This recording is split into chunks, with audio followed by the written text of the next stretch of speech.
आप सबका फिर से स्वागत है मेरे यूट्यूब चैनल फिजिक्स का पढ़ो तो भाई ये जो है अविनाश कुमार बेसिकली सिंह। बहुत ही इंपॉर्टेंट क्वेश्चन है ना, जनरली पूछा जाता है, हमेशा पूछता है ये क्वेश्चन। ठीक है, तुमसे पूछा गया है क्या, find capacitance for the parallel plate capacitor. या दूसरा कह सकते हो, हिंदी में बात करें तो समानांतर प्लेट के लिए तुम्हें क्या करनी है, संधारिता या धारिता ज्ञात करनी है। ठीक है, तो चलो अब देख ले कैसे क्वेश्चन को ये सोल्व करेंगे। हम लोग क्या करने जा रहे हैं, पैरेलल प्लेट कैपेसिटर बनाने जा रहे हैं। तो ये हो गया तुम्हारा पैरेलल प्लेट कैपेसिटर। ठीक है, और इस पे तुमने दिए हो क्या, पॉजिटिव चार्ज दोगे। जितनी पॉजिटिव चार्ज दोगे उतनी ही पॉजिटिव चार्ज, मतलब इस पे पॉजिटिव चार्ज आएगी, उतनी ही नेगेटिव चार्ज क्या हो जाएगी, दूसरे प्लेट पे इंड्यूस हो जाएगी। ठीक है, इस पे हमने दे दिया क्या, चार्ज दे दिया। देख लो कितना क्यू चार्ज दे दिया हमने, मान लो कि इस पे हमने चार्ज दे दिया क्या, क्यू दे दिया। और इनके बीच का जो प्लेट का सेपरेशन जो है यहाँ से यहाँ तक, ये हमने दे दिया है क्या, डी ले रखा है। सबसे पहले मैंने तुम्हें बताया भी है, तुम जानते भी हो कि गॉस लॉ के अनुसार हम लोग क्या करें कि पैरेलल प्लेट, तो सिर्फ प्लेट के लिए, ठीक है, प्लेन शीट ऑफ चार्ज के लिए तुम्हें पता होगा इलेक्ट्रिक फील्ड की वैल्यू। देखो इसमें तीन पॉइंट हो सकते हैं, एक पॉइंट यहाँ पे मैं बाहर में ले रहा हूँ, देन एक दूसरा पॉइंट एक और यहाँ पे अंदर ले रहा हूँ, और एक और पॉइंट यहाँ पे बात कर रहा हूँ।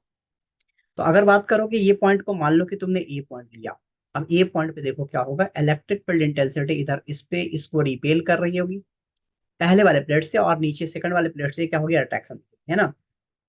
यहाँ पे वैल्यू जो तुम्हें मिलेगी, E is equal to sigma by two epsilon naught यहाँ पे मिलने वाली है ऊपर की तरफ। ठीक है, मान लो कि, और यहाँ पे अगर बात करो दूसरे के लिए, प्लेट के लिए, तो sigma by two epsilon naught. That is क्या, यहाँ पे तुम्हारे पास ई एट ए जो आ जाएगी, एक रिपल्सिव है एक अट्रैक्टिव है। मतलब कह रहे हो कि एक क्या कर रहा है, इसको विरोध कर रहा है, और एक इसको क्या अपनी तरफ खींच रहा है। तो नेट जो इलेक्ट्रिक फील्ड होगी, यानी कह सकते हो कि कुल जो होगी, जितनी भी यहाँ पे इलेक्ट्रिक फील्ड की वैल्यू होगी, कितनी हो जाएगी, जीरो हो जाएगी, है ना। यानी विद्युत क्षेत्र की वैल्यू क्या आ जाएगी, जीरो आ जाएगी। सेम आ जाए नीचे, अगर हम यहाँ पे बात करिए कोई पॉइंट, अगर सी पे बात करोगे, सी पे फिर से वही बात होगी, एक को क्या करेगा, ये रिपेल करेगा, ये अट्रैक्ट करेगी, ये वाली प्लेट जो है ना अपनी तरफ खींचेगी, और ये दूसरे प्लेट जो है, मतलब ये रिपेल करेगी, ये अट्रैक्ट करेगी, सिंपल सी बात है, समझ लो।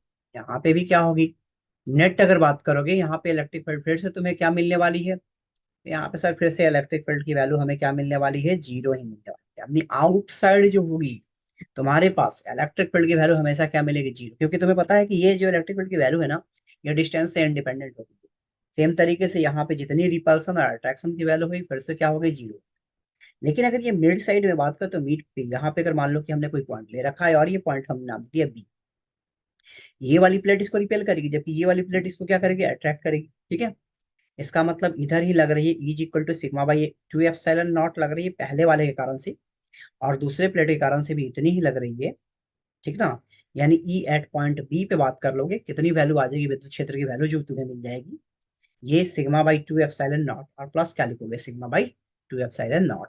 ऐड कर दोगे, वैल्यू कितनी मिल जाएगी तुमको, सिग्मा बाई क्या, एप्सिलॉन नॉट। अब चलो कैपेसिटेंस के फॉर्मूले की बात करते हैं ना, यानी धारिता निकालनी है, कैपेसिटेंस की बात करनी है। ठीक है, इसका जो फॉर्मूला होता है तुम्हें पता होगा कि सी इज इक्वल टू, तुमने पढ़ा है क्या, क्यू बाई वी पढ़ा था, वी का मतलब क्या, पोटेंशियल डिफरेंस या विद्युत विभवांतर की बात करेंगे, है ना। क्यू को तुम लिख सकते हो, तुम्हें पता है क्या, तुमने ये पढ़ा है क्या, तुमने पढ़ा होगा डिस्ट्रीब्यूशन ऑफ चार्ज, जिसमें पढ़ा होगा सिग्मा। ठीक है, यानी क्या, ये जो है सरफेस चार्ज डेंसिटी की बात करें, ठीक ना, यानी क्षेत्र आवेश घनत्व की बात करो, तो ये क्यू बाई क्या मिलती है तुम्हें, एप्सिलॉन नॉट। यानी क्यू की बात करो तो सिग्मा इंटू क्या मिल लिख दोगे यहाँ पे, यहाँ पे जो हो जाएगी, ये वैल्यू जो आती है सिग्मा, यहाँ पे अगर हम बात करें सिग्मा इज इक्वल टू, तुम्हारे पास क्या हो जाएगी, ये क्यू बाई सर ए होती है वैल्यू, है ना। तो क्यू की वैल्यू की बात करोगे तो क्या मिल जाएगा तुमको, सिग्मा इंटू ए मिल जाएगा, है ना। तुम यहाँ पे पुट कर लोगे, सिग्मा इंटू क्या पुट करने वाले हो, पुट करने वाले हो। और इसके जगह वी की बात करोगे तो सिंपल सी बात है, क्या मिलने वाली है, ई इंटू क्या, डी, क्योंकि दूरी थी। और तुम इसको लिख सकते हो क्या, सिग्मा इंटू ई। और यहाँ पे देखो इसके लिए क्या लिख सकते हो, कि sir sigma by F साइलन not थी इंटू क्या लिखी हुई है, डी लिखी हुई है। तो तुम्हें दिख रहा है क्या कि सर ये सिग्मा से सिग्मा को कैंसिल किया जा सकता है, और तुम इसको लिख सकते हो क्या, epsilon not a by D. यानी कैपेसिटेंस की वैल्यू जो आगे धारता तुम्हें निकल गई कितना, epsilon not a by D. मान ले, अब इसी में अगर तू अगर सिंपल सी बात एक समझ ले क्या करेगा, मान ले डायलैक्ट्रिक फिल की गई है, ठीक है, अगर डायलैक्ट्रिक भरी हुई है इसमें, तो उस समय क्या होगी, कैपेसिटी जो बढ़ जाएगी वो के टाइम बढ़ जाती है, epsilon not a by D हो जाएगी। तो ये देख बोर्ड के लिए बहुत ही इंपॉर्टेंट क्वेश्चन है और ये जनरली पूछा ही जाता है। ठीक है, अब इसमें देखिए न्यूमेरिकल की बात कर सकते हैं। तो न्यूमेरिकल जब भी तुमसे पूछेगा तो बोलेगा इट में भी मान लो कभी सेपरेशन बढ़ा दी जाती है, इनके बीच की जो दूरी थी ना गैपिंग को बढ़ा दी जाए, या कभी प्लेट एरिया बढ़ा दी जाए। तो तुम इससे चाहोगे तो क्वेश्चंस बना सकते हो, आसानी से क्वेश्चंस मिल जाएंगे और ऐसे क्वेश्चंस आप काफी इजीली कर सकते हो। ठीक है, बोर्ड के लिए बहुत इंपॉर्टेंट है, तो इसको जरूर करिए। तो इस तरह के लेक्चर्स के लिए हमारे चैनल से जुड़े रहें और लाइक